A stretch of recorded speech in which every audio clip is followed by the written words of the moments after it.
श्री गणेश और गरीब मूर्तिकार की कथा। प्राचीन काल में कौशलपुर नामक गांव में वल्लभ नाम का एक गरीब मूर्तिकार रहता था। वह अत्यंत कुशल था, लेकिन गरीबी के कारण उसका जीवन कठिनाइयों से भरा था। हर साल गणेश चतुर्थी के दौरान वह मिट्टी की मूर्तियां बनाकर बेचता और उसी से अपने परिवार का गुजारा करता था।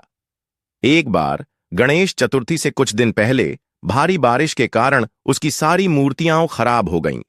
वल्लभ हताश होकर भगवान गणेश के पास गया और उनसे प्रार्थना की, हे विघ्नहर्ता, मेरी मेहनत पर पानी फिर गया है, कृपया मेरी सहायता करें। रात को वल्लभ को एक स्वप्न आया। भगवान गणेश ने उसे कहा, वल्लभ, कल सुबह नदी के किनारे जाओ, वहां तुम्हें एक विशेष मिट्टी मिलेगी, उससे मेरी मूर्ति बनाओ और भक्तों को वितरित करो, तुम्हारी सारी समस्याएं समाप्त हो जाएंगी। अगली सुबह वल्लभ ने वैसा ही किया। नदी के किनारे उसे एक दिव्य मिट्टी मिली। उसने उस मिट्टी से भगवान गणेश की एक अद्भुत मूर्ति बनाई।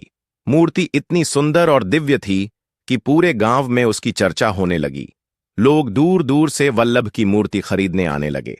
मूर्ति खरीदने वाले लोगों ने बताया कि जब वे इस मूर्ति की पूजा करते हैं तो उनके जीवन की सारी बाधाएं समाप्त हो जाती हैं। वल्लभ का नाम पूरे क्षेत्र में प्रसिद्ध हो गया।